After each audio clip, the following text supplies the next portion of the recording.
men were not enemies. Okay? Malcolm X did not agree with all of Dr. Martin Luther King's methods of doing things. Dr. Martin Luther King didn't always agree with Malcolm X's methods.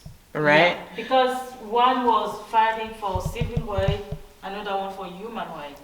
So they were doing like different things. They were doing the same type of work in different ways, right? Yeah. And Malcolm was for self-defense, and Martin Luther King was for passive resistance.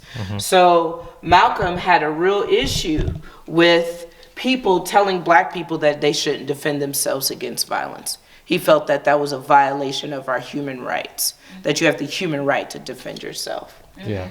They also had different ideologies as far as it came from integration and voluntary separation. I'm not for separation and you're not for integration. What you and I are for is freedom. That is the thing that they were both working on together, is freeing black people from the state that they were in. As a matter of fact, these two men only met one time. Only met once. They didn't work together, any of that. They only met once in 1964, a year before Malcolm was killed, is when they met. They met in Washington, D.C. at the Senate hearing for the Civil Rights Bill of 1964. And as you can see, these two men are all smiles, right? There's no animosity between them two. Yeah. That's propaganda.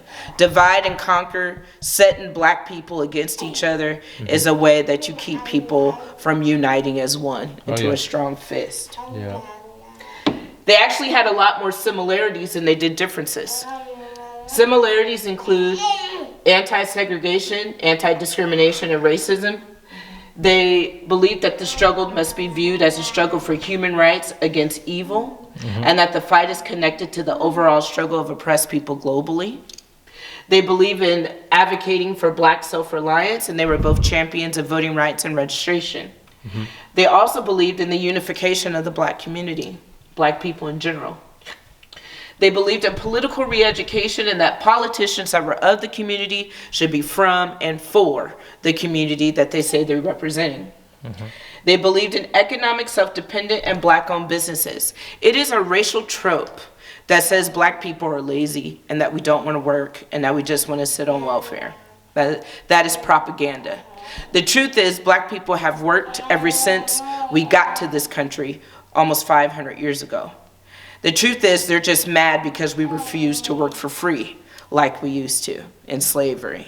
That's why they're mad, son, right? Okay. So it's never been the fact that we didn't want to work. Even after slavery was over, there were black Wall Streets, not in just places like Tulsa, Oklahoma, but all over the United States.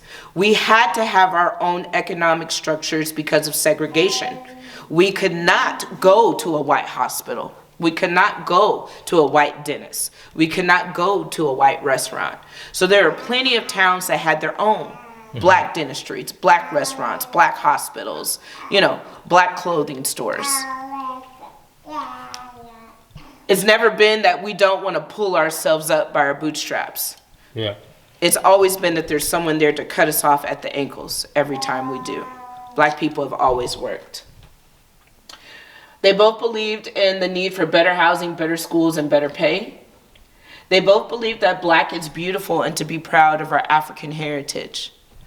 So black, as Martin Luther King said, somebody told a lie one day. They made everything black, ugly, and evil. They said Africa was dark and evil, black people were dark and evil, and that was the sentiment until around the 1960s when Say It Loud, I'm Black and I'm Proud came out, right? Civil rights era, human rights era, Malcolm and Martin is when black started being cool, when black was, you know, not something bad and ugly. To be proud of our African, and to say that black is beautiful doesn't mean that any other races aren't beautiful. It's just saying that black is beautiful too. Yeah. Okay? Yeah. That's for the camera. To be proud of our African heritage. Black people in the United States come from Africa. That is where we originally came from. And unfortunately, we don't know much of our African heritage because of the same thing that Malcolm went through. We don't have our own last names. We have no way of tracing our culture. There are no records showing where most of us came from, where our tribes were. Africa is a continent, of course. And so everybody's like, oh, you're from Africa. But that is infinite. There's tribes, there's countries, there's, you know, so much that we don't know about ourselves. Where are you from? Gabon. Gabon? Gabon. At least, yeah, it's different, like Congo. Okay. Yeah, at least I know I'm from Congo, I'm from Gabon, or some people don't know I'm from Africa. Africa is, like you say, is a continent. Like, I'm from United States. United States has a lot of states. Which state are you from? So it's just... Yeah. And even still, United States is a country. This is a continent with countries. Actually, the biggest continent on the planet, Africa is. Africa is also the only continent rooted to the core of the earth. So you could actually blow every other country and continent off the face of the earth. There's still going to be something there because Africa is the seed of the earth. It's what from all life grows. When I ask white people where they're from, 95% of the time they can tell me exactly where they're from. Europe, Spain, Portugal, Czechoslovakia, Germany.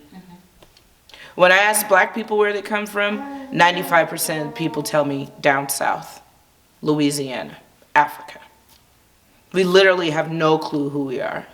So to understand that you have no idea what your past is, and you're surrounded by people in the status quo dominant culture who do, who know exactly where their families came from. They were taught that by their mother and father and their grandmother and their grandfather.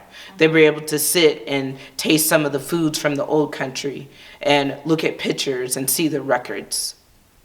Black people have a disconnection to the land here because we didn't belong here.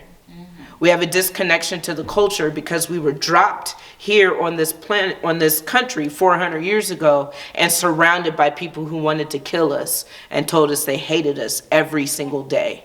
Made laws that said we hate you and we'll kill you every single day. So understanding that plays a really huge part in the psyche of the average black American.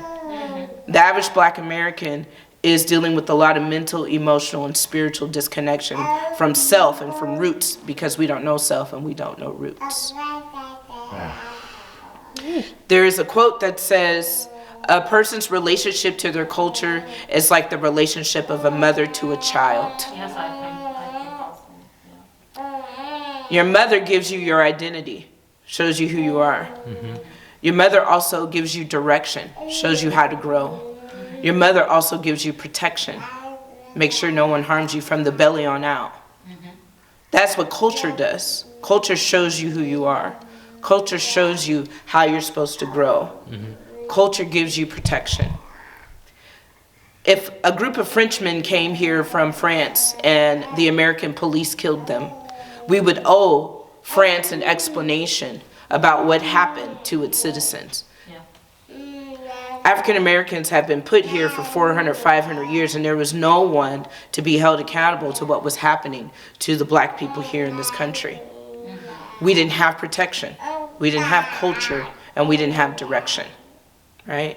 And so this is the fallout that you see from this.